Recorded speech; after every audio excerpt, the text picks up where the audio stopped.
You pressed against me from behind.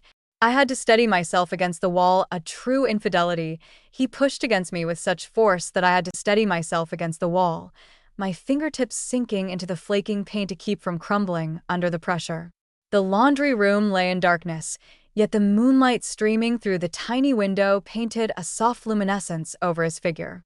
The warmth of his chest pressed against my back, the steady rhythm of his heart pulsing through the delicate fabric of his shirt, the gentle rasp of his stubbled jaw grazing my neck. My breath was momentarily suspended. His hand crept beneath the hem of my blouse, a hesitant tremor coursing through him, before it settled into the curve of my waist. I swallowed, contemplating each pair of eyes that might roam these corridors, every door that could creak open. Yet, I remained steadfast, refusing to withdraw. I arched my hips toward him, yearning for his presence, desiring it more than the very air I breathed. He embodied solace, and I misinterpreted it as something entirely different. Time seemed to stretch endlessly as we remained in that moment. Moments, intervals. The hum of the dryer resonated like a muted heartbeat beneath us. Outside, the night breeze whispered softly against the siding, its gentle rustle a soothing serenade in the stillness. At a certain moment, his lips brushed against the shell of my ear, sending a shiver down my spine. Salty droplets traced their path down my cheeks, a realization dawning that I had been unaware of their descent. I am 39, married to a surgeon who measures time in on-call rotations and incomplete apologies. I am the woman who orchestrates the household with precision, bills settled, dinner prepared, and the dog taken for a stroll. My days unfold within the contours of routines. The nights stretch out before me, a desolate expanse on a bed that has long ceased to cradle any sense of belonging. At the age of 26, he is a devoted son, returning home on leave from his deployment with a sense of patience and purpose. He took up residence in our guest room, filled with gratitude, and dedicated himself to yard work, mending a leak, and hauling boxes. He bore his own guilt, or so I believed, until he cornered me and refused to relent. It came as no surprise. The solitude had been accumulating within me for months, akin to storm clouds darkening the sky. I initially chuckled at his awkward attempts at kindness, particularly the way he addressed me as ma'am, until I clarified that I wasn't my husband's nurse. I was his wife. He offered his apology, a hint of embarrassment coloring his words, and in that moment, I became acutely aware of my own hunger for attention. His eyes held a sense of patience and curiosity, devoid of any trace of pity.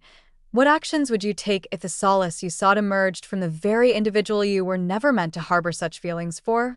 I stood still, caught off guard by his whisper. You can't stay so far away. His hand glided along my side, and a shift within me unraveled.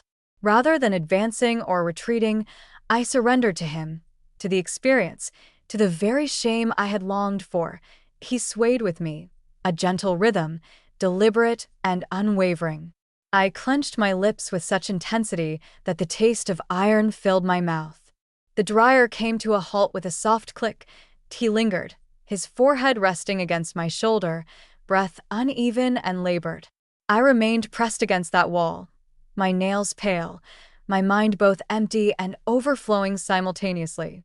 It was only when I understood the gravity of my actions that I found myself caught in a web of my own making, reluctant to retrace my steps. Should you have ever sought solace in an unexpected refuge, not out of intention but from a lack of direction, this narrative might resonate with you. Show your support and join the community. Persevering allows these narratives to touch the lives of those who silently seek them. Mornings in my house were a stillness deeper than silence itself. My husband, Dr. Nathaniel Carter, departed for the hospital at 6:30. A Thai askew, coffee in hand, a quick kiss on my cheek that seemed more habitual than heartfelt. I bid him farewell, observing as his taillights faded into the distance. Then I shut the door and heard the latch click in the silent hallway. At 39, I have spent the last decade embodying the role of a wife, with perfectly arranged sheets, dinner prepared by 6 o'clock, and appointments meticulously scheduled 2 months in advance. I have always been present at every school play and parent-teacher conference, even though our daughter has long since graduated. My existence centered on nurturing, tending to Marcus's ambitions, maintaining our sanctuary, cherishing the moments we created. I never truly experienced life. At some point in my journey, I drifted away from the practice of nurturing my own well-being.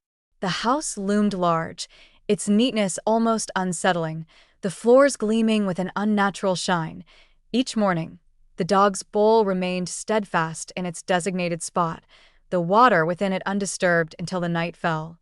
I sought to fill the void with grocery runs, additional household projects, and spontaneous purchases. I never required it, yet nothing resisted the emptiness that lingered within my chest. It was at that moment he made his entrance. Lieutenant Luke Turner, a son shaped by the years spent in the care of a longtime patient, returns home before deployment. A retired Army veteran, he bears the weight of months spent overseas, finding solace in the quiet of my guest room and the sight of my hung-up laundry.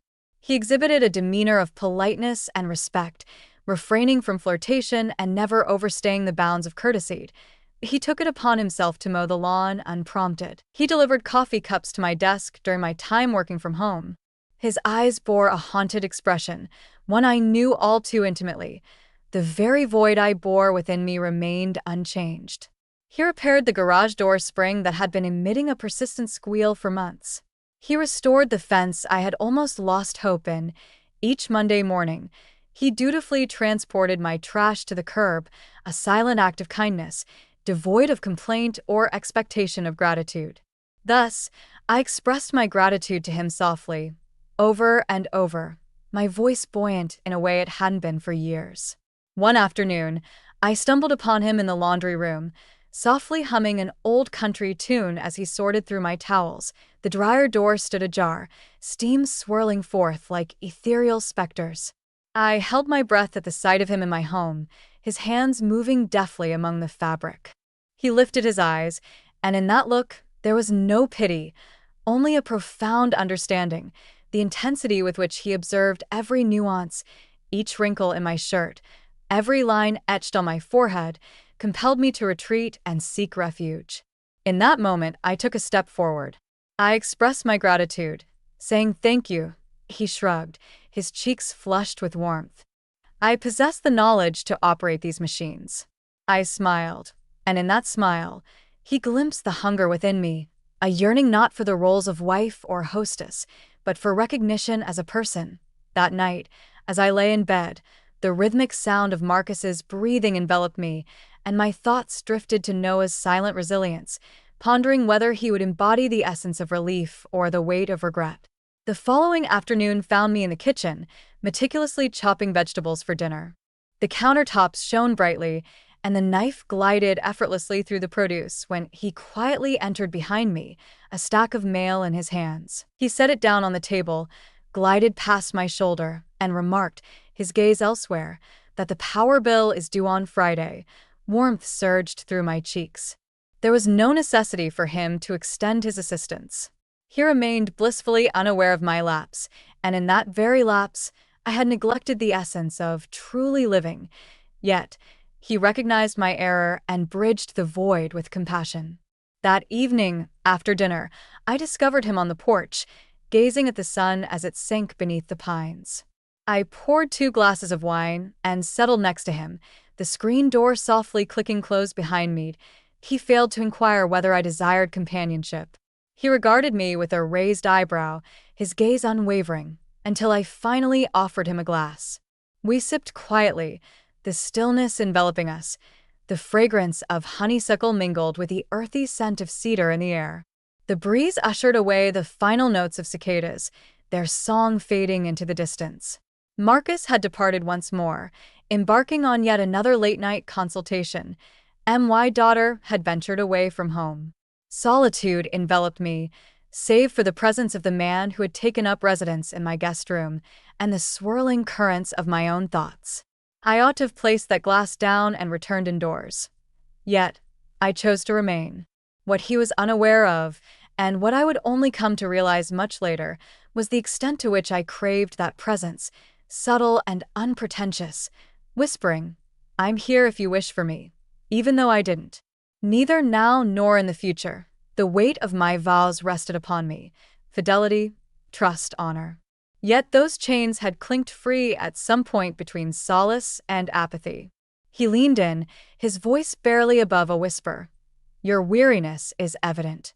I dismissed the praise with a casual shrug. The day stretched on endlessly. He allowed the words to linger in the air. Neither of us stirred. The distance that once separated us began to diminish. A constriction gripped my chest. Words danced on the tip of my tongue, eager to escape, yet remained stubbornly silent. That night, slumber eluded me. I lay beside the vacant expanse of the bed, my side attuned to the sound of Noah's approach, pondering if it was my own heart that had caused that subtle creak in the floorboards. A shift had occurred. Something primordial resided within me, a haunting reminder of my existence. Steeped in a profound and aching solitude, I reassured myself that it was insignificant. A fleeting fissure in a crumbling base. I promised myself I would once more infuse it with the rhythm of daily life: laundry, dinner, school fundraisers. Yet, the transformation had already taken place, and the void had discovered solace in an unforeseen place. On a Saturday, he graciously extended his hand to assist with the yard work, despite the fact that the garden was not his undertaking. With gloves in hand and a resolute expression, he joined me as we tackled the weeds beneath the gentle hum of the sprinkler. My hands were stained, yet he remained unperturbed. He paused, gently sweeping a strand of hair away from my face, revealing the smudged dirt that adorned my forehead. I stood still, caught in a moment of sheer disbelief. The exhilaration of being acknowledged in such a manner almost caused me to fumble the trowel. He adjusted my posture with a tender touch, his fingers lingering a moment too long at the nape of my neck. We toiled together in a serene quietude until he murmured gently, "You deserve to be recognized in this light." I chose not to reply. I simply nodded, my heart racing in my ears, a sound more intense than the spray of the sprinkler. I observed him from behind as he stooped to extract yet another root, and a wave of emotion washed over me: relief, fear, longing. These emotions eluded my grasp, their names slipping through my fingers like sand. It was on that fateful day that I discovered him in the guest room, meticulously sifting through my old photo albums. I had intended to fetch a cookbook, but as I rounded the corner, I discovered him perched on the bed, sifting through my memories. He glanced upward, taken aback.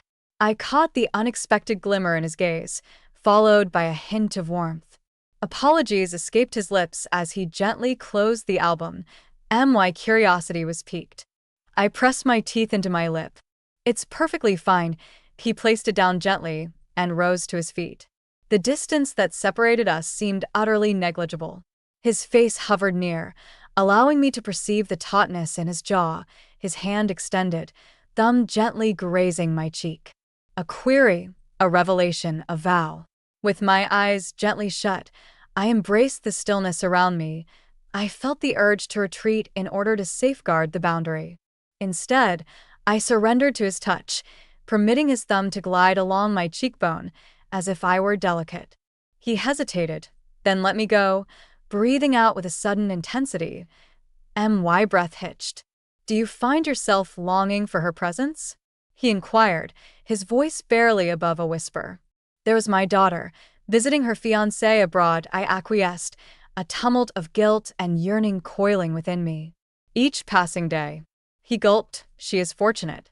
I observed him depart, his head lowered, as if he bore the burden of my existence upon his shoulders. In that desolate room, I found myself acutely aware of my longing for him to exert that weight upon my existence.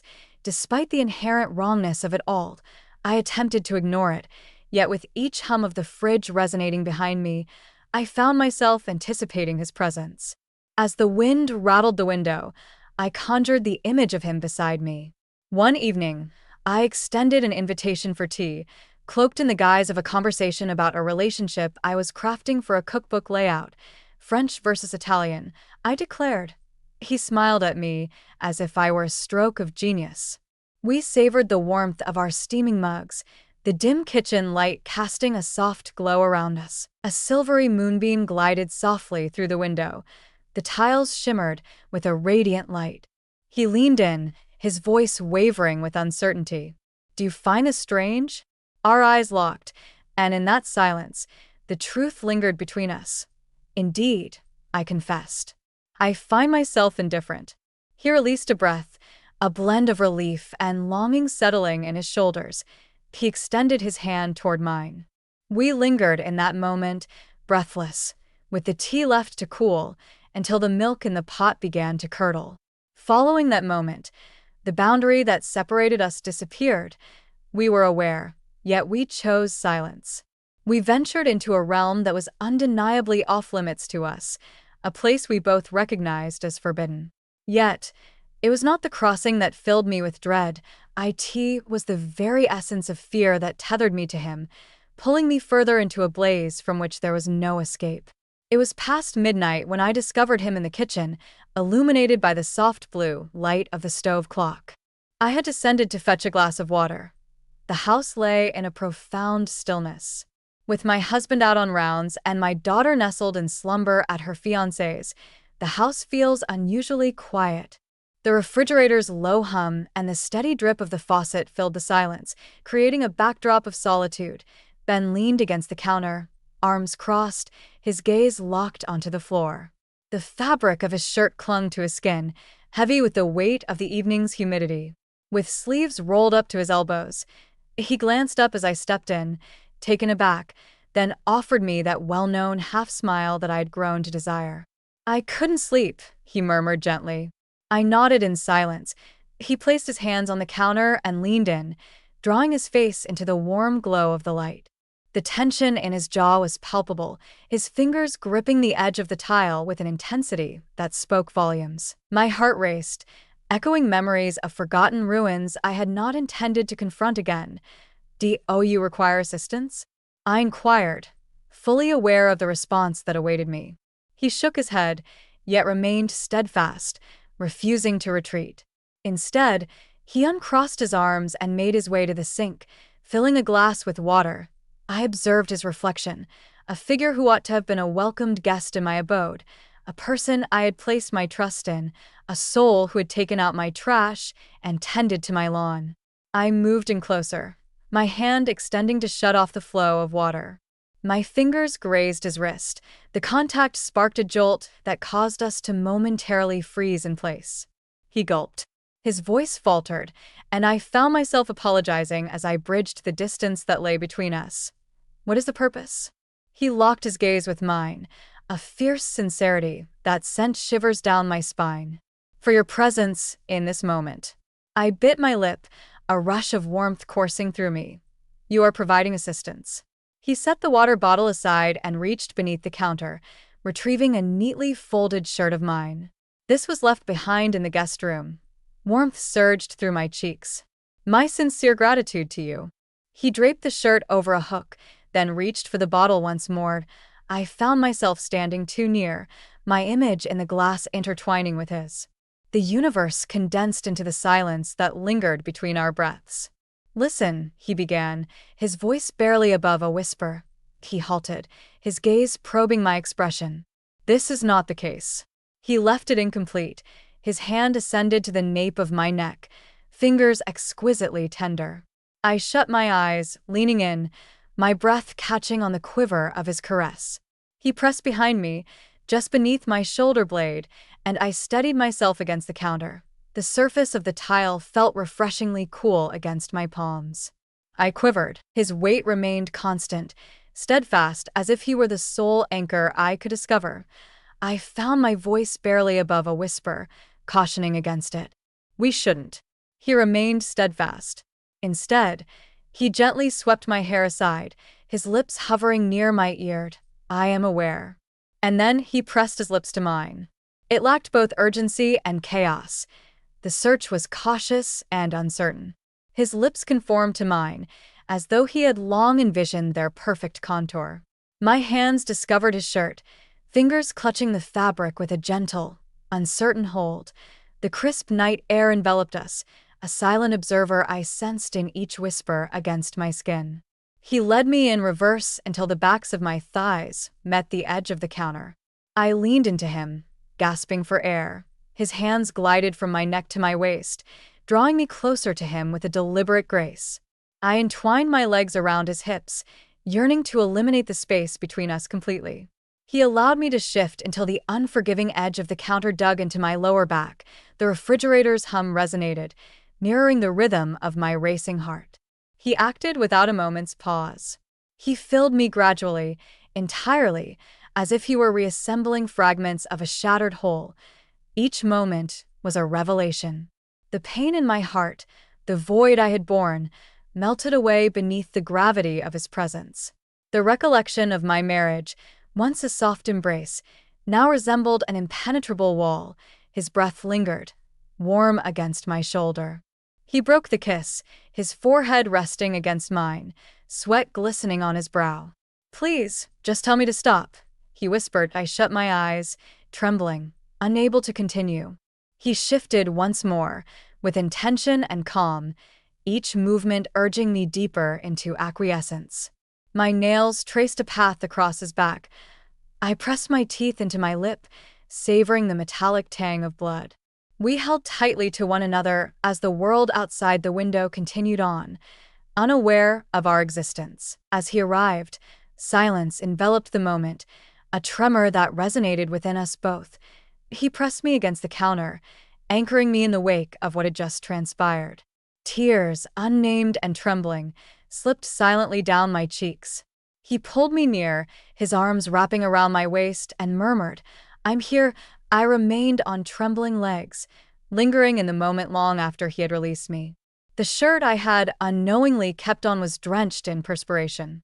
The house exuded a changed essence, appearing more confined, shrouded in shadows, alive with the echoes of our past actions. He departed silently, just before the dawn broke. Upon the counter, I discovered his water glass, its contents only half consumed. I traced the edge with my fingertips, savoring his essence. The weight of guilt was beginning to anchor itself, yet beneath that heaviness, a subtle tremor of relief stirred. A sense of liberation washed over me as I shattered the stillness. The morning after, the house resonated with an unsettling duality, feeling both overwhelmingly full and achingly empty. The gentle hum of the dryer marked the passage of time, its cycle ticking away, while the soft drip of the fridge defrosting added a quiet rhythm to the morning. My body throbbed in unfamiliar places, while my mind spun with disjointed memories. The contour of his shoulder, the whisper of his breath, the heaviness of his hands. I found myself in the laundry room, gazing at my image mirrored in the gleaming stainless steel drum.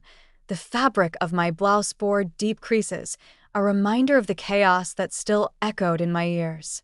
I pressed my palms against the edge, as if seeking support to confront the reality of our actions.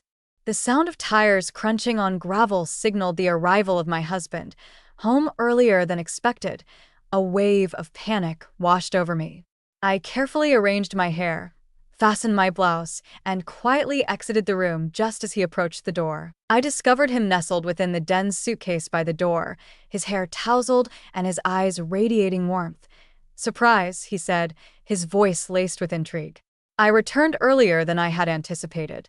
I mustered a smile and murmured, "Good." I filled his cup with coffee, then took my place behind him, resting my hand gently on his shoulder. He surrendered to the caress. My heart quivered, and I reassured myself, this is a part of the experience. Imagine. On that day, I glided through the house like a specter, meticulously folding towels. I would never delve into the task of rearranging throw pillows, nor would I engage with my sister's messages concerning family plans. Each sound resonated with the weight of recollection. Each shut door resonated with the weight of unspoken truths. Ben failed to make an appearance. The truck sat idle in the driveway, a hollow shell of its former purpose. In that fleeting instant, a wave of relief washed over me. Perhaps I could feign that it had never occurred, and then loneliness surged with a force greater than guilt. In the late afternoon light, I stumbled upon a folded note resting on the kitchen counter. My name graces the cover, while his well-known handwriting fills the pages within. I apologize. Perhaps I misunderstood the situation. I shall keep my distance. My breath hitched, relief and sorrow intertwined in a complex dance. I slipped it into my pocket, caught in a dilemma between cherishing it and letting it go up in flames. During that evening's meal, my husband extended his hand across the table to gently grasp mine. I asked, "Everything all right?" He inquired. I swallowed hard. "Very well," he nodded, and I caught a glimpse of something fleeting in his gaze. Apprehension, perhaps skepticism. I set it aside, directing my attention to the rhythmic clink of cutlery instead. For days, the familiar rhythms returned: laundry, dinners, and the news flickering on the television. Yet, in the intervals between each task, I anticipated the familiar creak of the screen door. I anticipated glimpsing his silhouette framed within the guest room window. I anticipated the warmth of his hand resting beside me. It was a full week before our paths crossed once more. It was on a particular afternoon that I stumbled upon him in the garage. Windows ajar, a gentle breeze dances through the sawdust. He was meticulously adjusting the aged bicycle chains and gears on the workbench. I stood motionless in the doorway, my breath hitching in my throat. He glanced upward, a mix of startled guilt and an unnameable emotion flickering in his gaze. "I told you I'd stay away," he murmured, his voice barely above a whisper. As I crossed the threshold, a sense of anticipation washed over me. "I discovered your note." He inclined his head in acknowledgement. "I truly meant it. I wished to avoid exacerbating the situation." With a gentle pull, I let the garage door descend, sealing off the world outside. "Your efforts were sufficient." He locked eyes with me, and the familiar ache washed over me once more. "I ought to take my leave," he remarked. I longed to urge him to remain, to mend more than just a bicycle. Yet the words lodged themselves in my throat. He placed a hand on the handlebars, exuding a sense of vulnerability. "Make sure to look after yourself," he said. I observed him retreat, each step measured and purposeful, his head lowered in contemplation. The distance between us widened, an unspoken chasm that echoed with silence. Within the confines of the workshop, I found solace against the workbench, my fingertips gliding over the slick, greasy metal. A weight of guilt blossomed within me, unyielding and profound. Yet, beneath it all, the void left by him seared even more profoundly. I longed for the subtle support, the tender care, the way he noticed me when others failed to see. That night, I found myself wide awake next to my husband, burdened by the heaviness of each hidden truth. The bed seemed expansive, almost excessively so. Marcus rose and extended his hand towards me. A courteous gesture I found myself unable to reciprocate. I shut my eyes and murmured into the shadows. I longed to escape this solitude. Silence lingered in the air. It was my daughter who observed it first. She returned for the weekend, lingering by the aged piano in the living room, her fingers gently caressing the keys. In the kitchen, I poured her lemonade, captivated by the way the condensation formed delicate beads on the glass. She lifted her gaze. "Mom," she murmured gently, "is Uncle Noah going to be staying with you?" I halted the glass midway to her. That single word, uncle, let escape her lips hung in the air like a pointed accusation. The cousin of my husband through marriage, he was never meant to cross the threshold of mere courtesy. I placed the glass upon the surface. "No," I murmured. She folded her arms across her chest. "So, what explains the presence of his bike in the garage? What prompts Dad to continually inquire if you require assistance with household tasks?" The truth broke free. I could no longer maintain the facade. My husband stood framed in the doorway. Heavy-lidded gaze. "Is everything all right?" he inquired. I swallowed hard. "It is imperative that we have a conversation." He nodded, worry etched across his brow. The kitchen table. We lingered in quietude, my daughter seated beside me, her gaze attentive and observant. In a moment of haste, I laid bare my solitude, the kindness that had blurred the lines, where I had misinterpreted assistance for love. Noah's message, his final encounter, the persistent ache that lingered on. The evenings I had surrendered to him rather than retreating. My daughter's complexion drained of color, my husband's grip on his coffee cup grew firmer. Upon completion, the kitchen enveloped me in a silence, so profound it felt almost suffocating. He released a slow breath. "You felt acknowledged," he remarked, his tone devoid of emotion. I nodded, tears cascading down my cheeks. Yet it was misguided. He set his cup aside, arms crossing over his chest. "Your actions have shattered the trust one once held."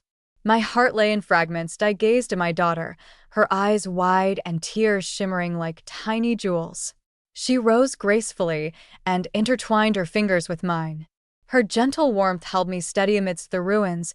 My husband faced a tempest of pain and fatigue. "I require some time," he stated. He motioned toward the entrance. "And so, do you indeed?" He departed, taking my daughter with him, while her hand lingered in my grasp. They halted at the bend of the hallway, exchanged glances with me, and then strolled away side by side. The kitchen stood vacant, save for the gentle hum of the refrigerator. I settled into the chair, shoulders trembling, silence enveloping me like the weight of guilt itself. The house exuded an unsettling stillness, a raw honesty that lingered in the air. Then, a gentle click reached my ears. Noah Creek emerged from the garage. My breath hitched. My heart surged with hope, igniting like a match in oil. I stealthily approached the threshold. The bicycle had vanished. Noah had reclaimed it. His presence has been removed the sole flicker of emotion I had experienced in ages. I lingered in the threshold, my body quaking with anticipation, and murmured softly to the vacant dwelling. This was never about affection. It revolved around the sensation of fullness within. And, at this moment, I found myself